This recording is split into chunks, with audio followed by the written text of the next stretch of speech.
Boa noite, pessoal. Eu sou Gileade Tavares, doutora em psicologia e professora da Universidade Federal do Espírito Santo. Estamos aqui hoje para começar uma série de 3 lives em que a gente vai falar um pouquinho de desenvolvimento humano, como prometido no último vídeo no Instagram. E disse que nós vamos começar, pela discussão sobre a família. Na verdade, eu vou tentar discutir família como o berço, a origem de um novo serzinho, de uma nova pessoinha. E para falar de família, eu vou falar de três tópicos específicos. Um que é a relação mãe-bebê, 2 que é a rede de apoio e 3 que é a relação conjugal. Mas, bom, para falar de família, a primeira coisa que a gente precisa compreender é que nós não temos mais, talvez nunca tenhamos tido, um único tipo de família. Isso é uma coisa, vamos pensar, construída, inventada, porque talvez nunca tenhamos tido, inventada a partir, especialmente, vamos pensar assim, onde se consolidou isso foi no século XVIII, com a constituição das instituições modernas. Uma delas é a família, tradicionalmente pensada, como pai, mãe e filhos consanguíneos, A gente sabe que isso não é bem assim, Nós temos diversos arranjos familiares, a gente já conseguiu dar nome para alguns, por exemplo, família monoparental, família homoafetiva, família extensa, família eudemonista,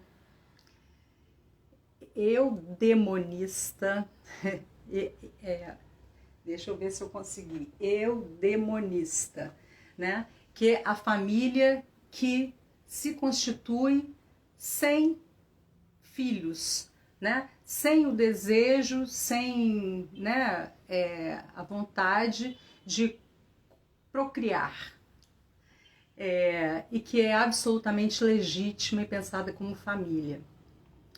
Porque, então, nós vamos falar que a família seria esse nascedouro de um novo serzinho, Muito, talvez a gente possa pensar, muito entre aspas, a origem de uma pessoinha na família,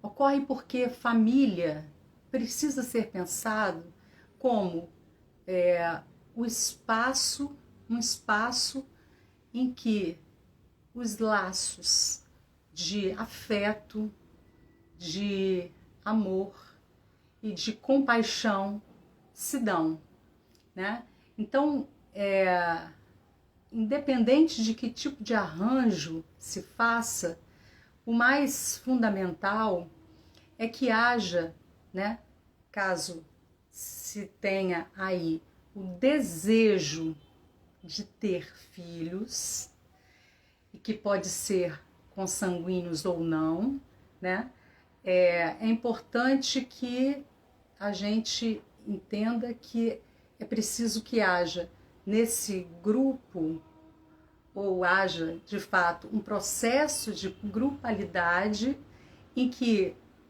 o que os una sejam laços de afeto, laços de amor e laços de compaixão. Vamos pensar, né? Então, a partir daí, o que se dá quando um novo serzinho vem a esse mundo. E eu falei no outro vídeo, né? Nasce uma criança, nasce um novo mundo com ela, né? Isso é super importante da gente compreender e vamos entender como, porque um novo mundo nasce com uma criança, né? Com um bebê. Para falar disso, então, a gente vai falar um pouquinho da relação mãe-bebê. Bom, já disse que a instituição família foi consolidada no século XVIII e ela vem, né, sendo mantida como um dos pilares dessa sociedade que a gente vive. Sociedade ocidentalizada, né, capitalista, ou seja, tudo aquilo que de algum modo sustenta essa sociedade ocidentalizada, capitalista, diz respeito a essas instituições sociais modernas, né? Uma delas é a família. Bom, a gente está torcendo essa ideia de família, porque essa família inventada, né, como um pilar da sociedade, é uma família, né, que a gente chama de família tradicional. Nós estamos torcendo essa ideia no sentido de dizer que, bom, vamos pensar um grupo de pessoas, né, que pode ser composta de duas, né, ou mais, porque a gente também tem famílias pluriparentais, né? Então, torcendo para dizer que o que interessa a nós ao falar de família são esses laços de afeto, de pertencimento, de acolhimento, né? Um lugar onde você se sente acolhido, né? E que se sente pertencente a esse mundo. Então, quando a gente vai pensar, né, de novo, na relação mãe-bebê, o que acontece? A partir dos anos 50 do século passado, né, surgiram diversos estudos, artigos científicos, livros, muitos estudiosos se debruçaram muito sobre isso que eles vão chamar, né, do cuidado parental, da relação mãe-bebê. É até interessante, porque a pergunta seria, onde é que fica o pai nessa história, né? Não existe, é inexistente. Bom, vamos falar disso daqui a pouco, né? Não é à toa que em meados do século passado, então, essa relação foi tão estudada, né? Houve tantos estudos, né, que se debruçaram sobre essa relação.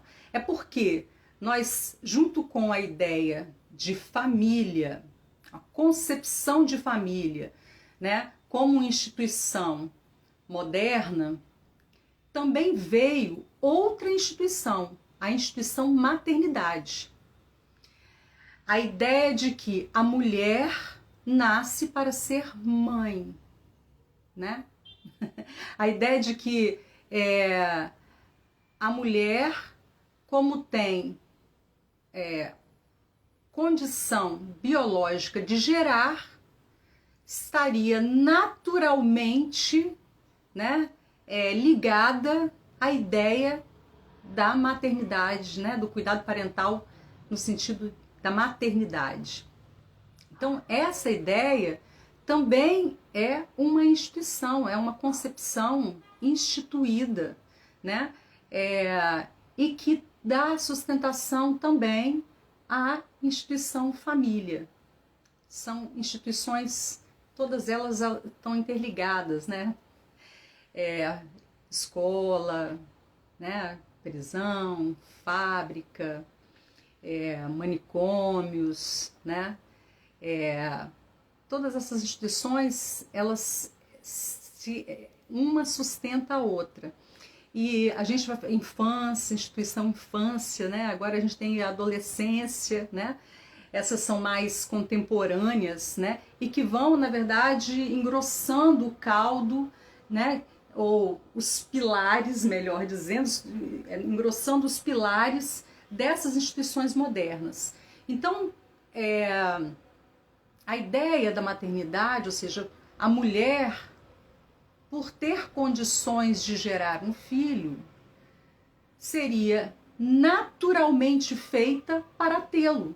E mais do que isso, naturalmente feita para amar incondicionalmente sua prole, né? Seus bebês, seu bebê, né? Os seus bebês. Bom, não é assim, não é bem assim mesmo, né? Vamos pensar lá no cotidiano, no dia a dia, não é isso que se dá. E é preciso que a gente converse sobre isso. Então, para a gente conversar sobre isso, eu vou fazer uma separação, já vou desvincular mãe e bebê, né? Porque quando botam a relação mãe-bebê, botam mãe tracinho bebê, como se fosse uma coisa, né? Para você separar. Por quê? Quando a mulher, né, engravida, né, e a gente vai dizer que a mulher, ela tem condições de gerar um filho, mas nem por isso ela precisa querer gerar um filho, né? Ela pode não querer gerar um filho. Essa é a primeira coisa. A segunda coisa é que ela pode querer, mas vir no momento em que ela não estava esperando, né? Ou seja, pode ser alguma coisa programada ou alguma coisa que acontece, né? E aí nós já temos situações diversas. E a coisa mais importante é que quando a mulher, então, carrega em seu ventre um filho, né, um projetinho de ser humano, né? Esse projeto não é ainda um bebê. Nesse sentido, né, esse bebê, isso que será um bebê, né, não é um outro, porque está dentro dela, é o corpo da mulher, é o corpo dessa mulher que está, né, ali gerando um serzinho, um ser humaninho, né, vamos dizer assim. Mas ainda assim é o corpo da mulher. Vejam que ao longo da vida nós passamos por diversas transformações na nossa imagem corporal. A imagem corporal, ela é muito importante, ela é fundamental nos processos de subjetivação, né? Na constituição de um sujeito. A constituição de um sujeito passa por sua imagem corporal.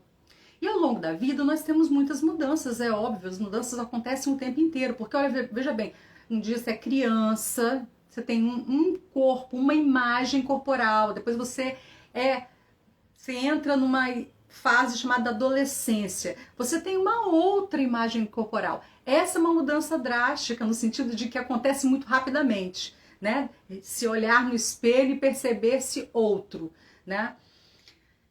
E há um outro momento da vida em que também acontece uma mudança muito rápida, muito drástica, que é quando a mulher engravida. Então, assim como a gente precisa ter um olhar cuidadoso para o adolescente, né, ou aquele que entra na puberdade, a gente precisa ter um olhar muito cuidadoso para a mulher grávida, para a mulher, né, que está gerando um filho. Porque ela está passando por uma transformação na sua imagem corporal que ainda mais é uma transformação além de ser muito rápida, porque 9 meses é muito pouco tempo para a gente constituir, né, constituir-se como sujeito, né, com um certo contorno, com uma certa imagem corporal, né, e ainda por cima provisória, porque depois vai vir outra, né? Então não é pouca coisa. A gente pode dizer que há aí uma certa retaliação, uma certa um certo despedaçamento de uma imagem corporal. Então, a mulher grávida, a mulher grávida já está passando por uma situação que, mesmo que seja alguma coisa que ela deseje muito, mesmo que seja alguma coisa que ela sempre quis, mesmo que seja alguma coisa que para ela é muito alegre, muito feliz, né? Isso não quer dizer que ela não passe por alguns sofrimentos, né? Por algumas coisas sofridas. Além disso, tem toda uma mudança hormonal, né? Muito grande, né? Uma produção de hormônios diferentes imensa, né? Uma mudança imensa. Bom, quando o seu bebê, então, nasce, você já tem um outro, né?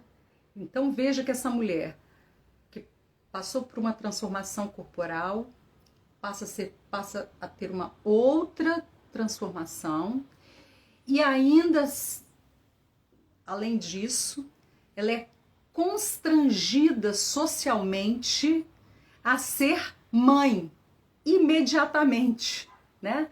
Há um constrangimento no sentido de que a mulher já nasceu pronta para ser mãe, né? E que a mãe tem que ser perfeita, tem que amar incondicionalmente seus filhos, né? Tem que padecer num paraíso, né? Bom, a gente sabe que essas ideias que estão aí colocadas muito fortemente para nós, elas produzem um tensionamento, né, uma pressão, isso chamaria de uma pressão social, né, e um tensionamento no sujeito que pode produzir adoecimentos. Não é à toa que se fala em depressão pós-parto. E é muito interessante porque aí, em geral, se fala em depressão pós-parto, ou as pessoas fingem que não existe, ou as pessoas culpabilizam a mulher. A depressão pós-parto é um evento social, é um acontecimento social, né? Diz respeito a um efeito de uma pressão, de um constrangimento social sobre a mulher. Porque para que essas transformações ocorram, a mulher precisa de tempo, né? E precisa, mais do que isso, de cuidados. É preciso que a gente tenha uma certa acuidade auditiva e visual, né? Para compreender pelo que essa mulher está passando, para ouvi-la, né? Para entender o que é que ela precisa, né? É preciso muito que isso aconteça. Bom, e aí do outro lado nós temos o bebê. Esse bebezinho, ser humaninho, é um serzinho que, ao nascer, começa a se constituir. Veja bem, como é que ele se constitui? Ele se constitui nas relações ou nas experiências que ele vai tendo com o mundo. Só que ele não nasce uma coisa passiva, né? O bebê não é um ser passivo no mundo. O bebê, ele é ativo desde o nascimento. Os bebês não são iguais, né? Nunca são iguais. Os bebês nascem com temperamentos diferenciados. Então, tem bebês que dormem muito, tem bebês que mamam demais, tem bebês que choram demais, né? Tem bebês que têm cólicas noturnas, né? Durante meses, primeiros meses, né? Longos. Tem bebês que não, que dormem a noite inteira, né? Então, isso já significa dizer que nós não temos aí uma passividade do bebê. O bebê é ativo nessa relação. E nessa relação, então, se a gente pensa na mulher, se for ela a cuidadora, né? Porque não tem que ser a mulher, não tem que ser aquela mulher que deu à luz. Inclusive, um casal ou uma mulher que engravida e que entrega seus filhos aos serviços de acolhimento, é legítimo que ela possa fazer isso, né? Isso precisa ser compreendido, justamente porque não há nada de natural aí, né? Não é alguma coisa dada pela natureza, foi alguma coisa que nós inventamos, né? E se a gente olhar para a natureza, nós vamos ver que tem 1000 formas, 1000 modelos, né, de parentalidade, os mais diversos, né? Inclusive entre os primatas. Então, também olhando pelo lado da natureza, nós podemos dizer que não há alguma coisa de natural nessa ideia de que a mulher nasce para ser mãe. Quando o filho nasce, o mundo é lindo, tudo é perfeito, mesmo que a mulher deseje muito, mesmo que ela se sinta feliz em estar com o bebê, se sinta, né,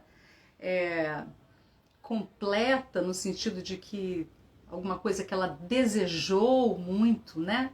E aí o desejo é aquilo que transborda, e um ser humaninho pode ser isso, sim, para ela. Mas ainda assim, ela precisa muito desse cuidado diferenciado.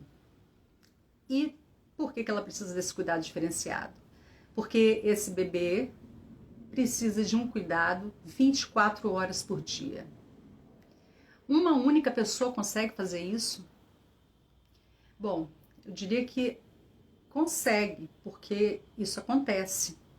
Mas a que custo? A que custo? Tanto para a mulher que teve o filho, que se tornou mãe, né? Quanto para o bebê. Por quê? O bebê,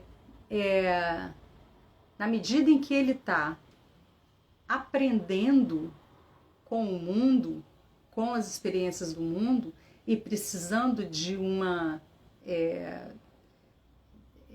cuidado 24 horas por dia, né?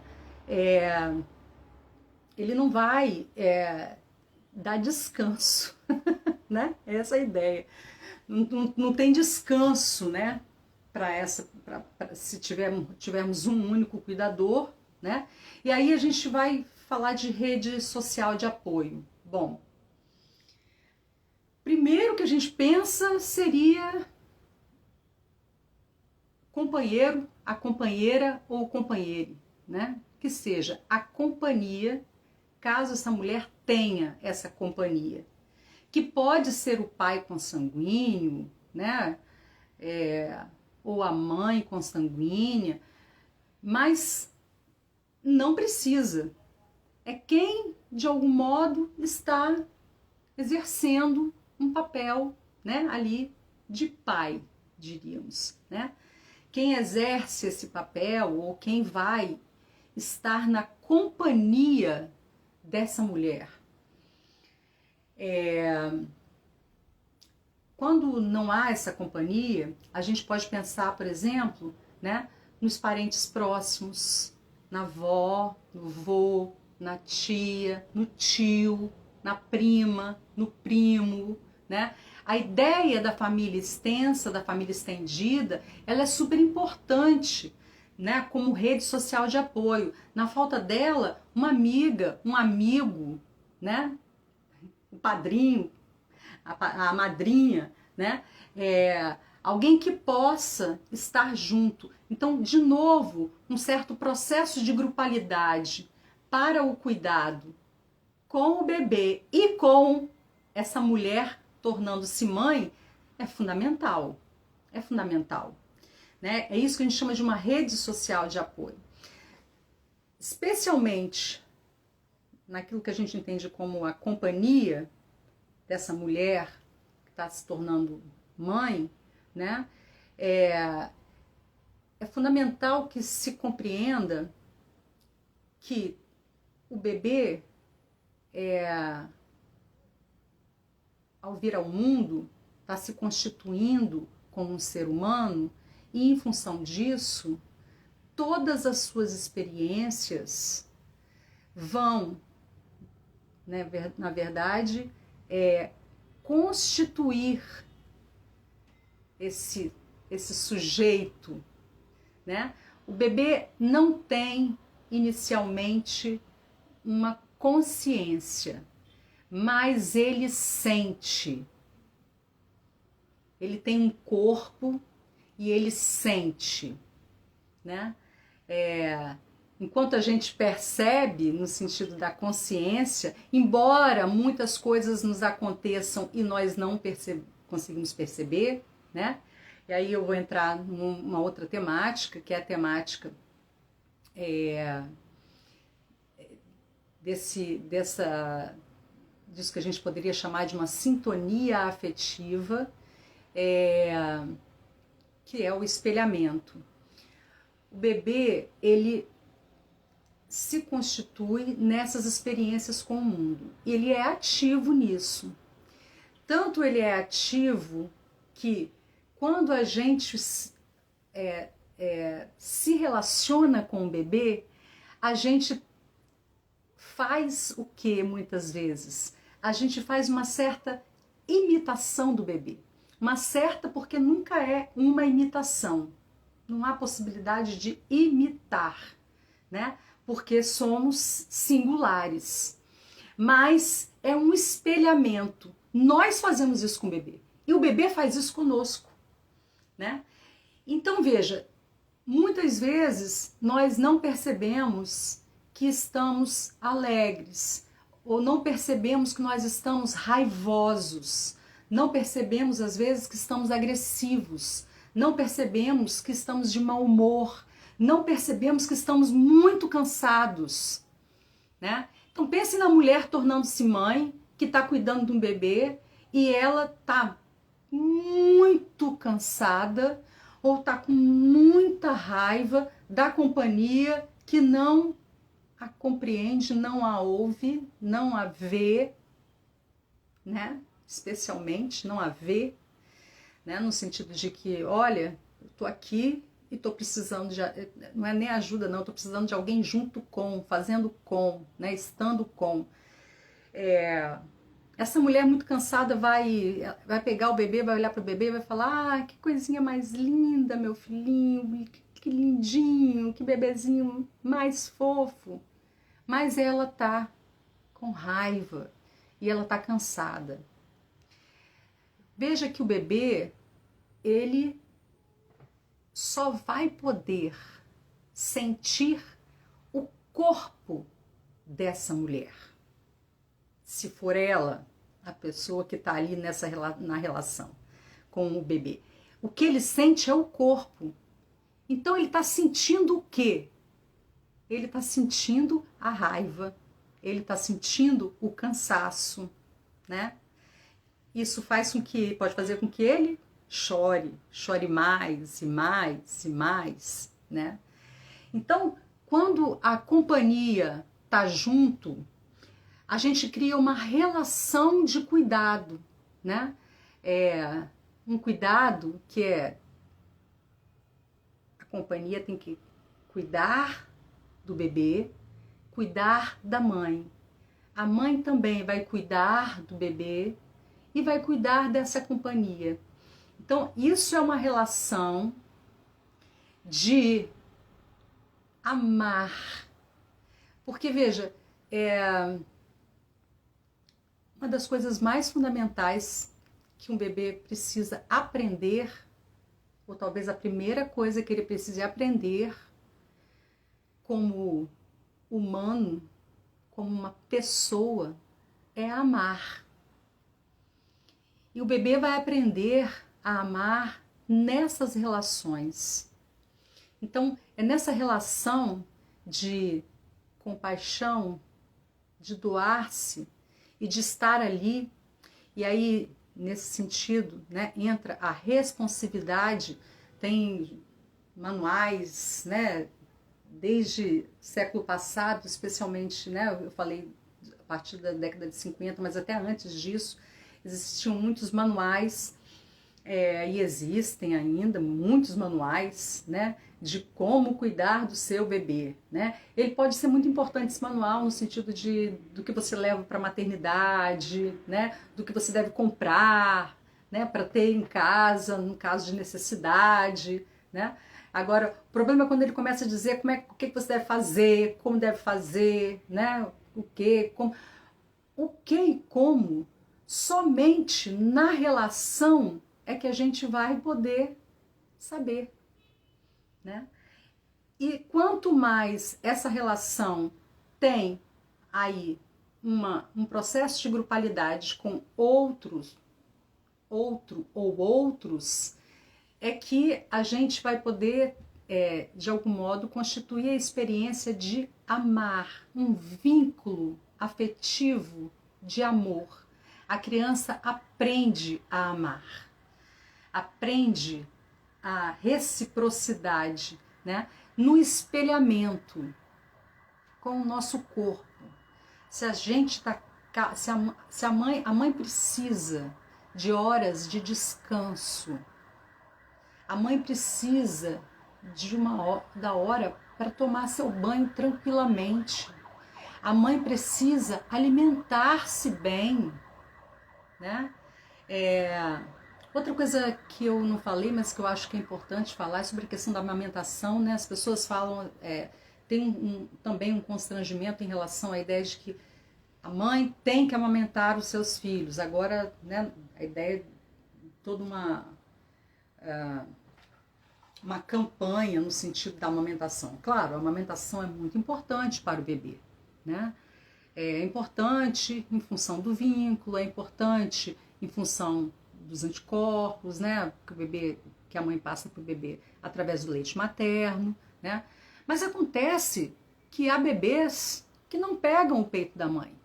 E há mulheres que não suportam amamentar. Em que sentido?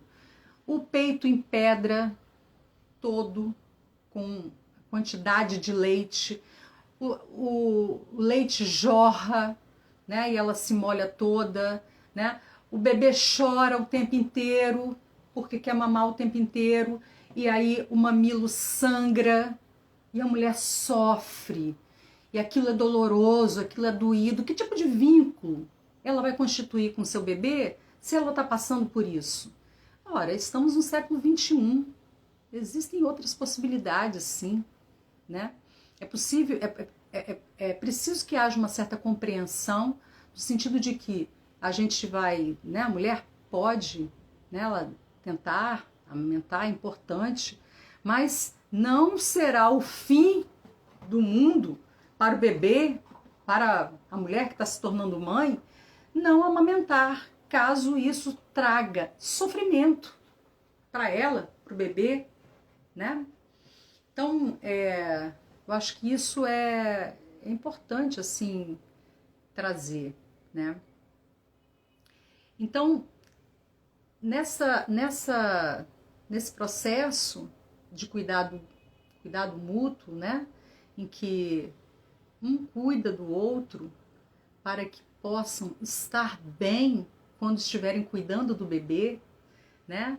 E num processo, né, de relação de experiência de amor, Não que os outros sentimentos, gente, raiva, mau humor, né, cansaço, tristeza, né, não que essas coisas não existam e que o bebê não vai aprender isso, ele vai aprender isso, né? Isso também faz parte do nosso universo, mas que a gente consiga primordialmente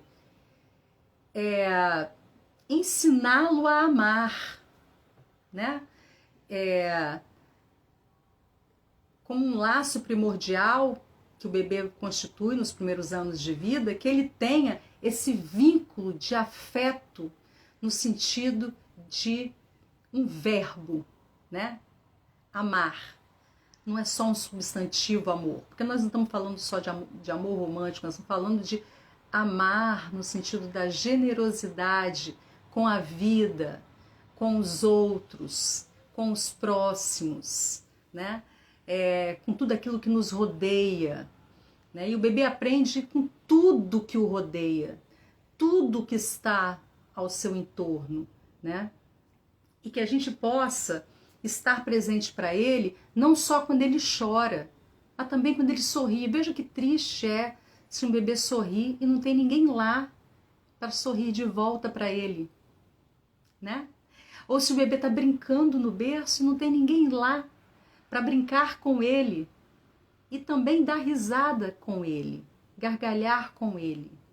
É por isso que é importante, muito importante, que mais de uma pessoa faça isso, né? E por fim, a relação conjugal. Bom, se esse ser humaninho vem de uma família onde há, né,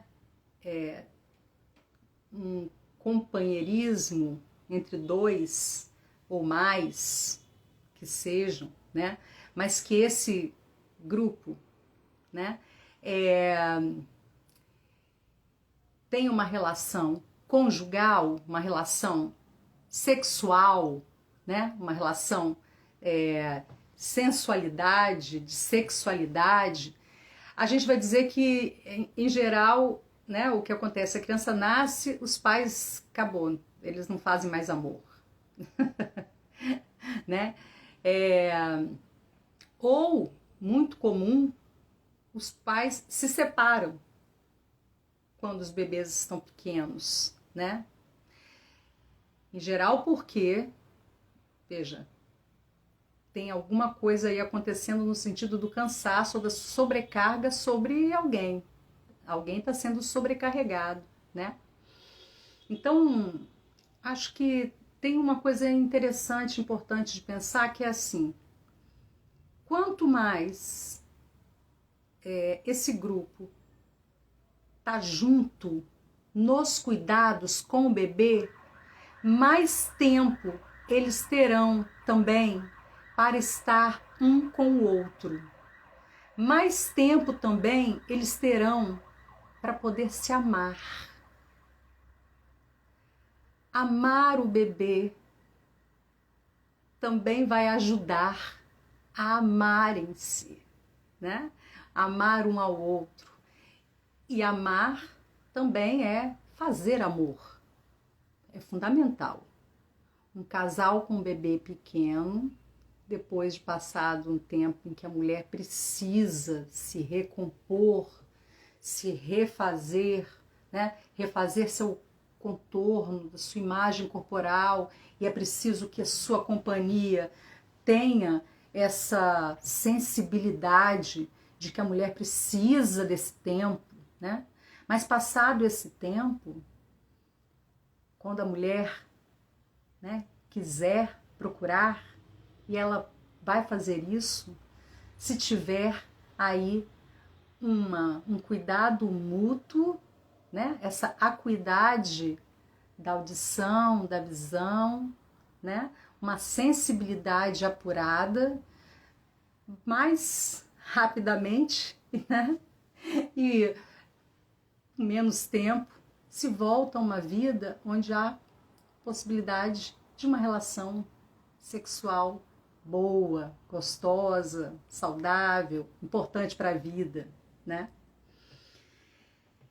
Bom, para esse encontro de hoje, né, para a nossa conversa de hoje, era isso. Eu posso ter esquecido de algumas coisas. Se alguém quiser me perguntar alguma coisa, né, pelo chat, fique à vontade, nos comentários, fiquem à vontade para perguntar. A próxima conversa, que eu ainda não marquei, mas teremos, será sobre a infância, né, desde o bebezinho, né, até a pré-adolescência. E depois a última da série será essa dita adolescência, que nós inventamos também muito recentemente, inclusive, né? Eu desejo uma boa noite a todos, eu espero que tenham tido um bom proveito, né? E caso não tenham gostado de alguma coisa, também falem, que a gente vai aqui aprendendo junto, vamos aqui fazendo junto essa live, tá bom? Um grande beijo, uma boa noite a todos, todas, todes.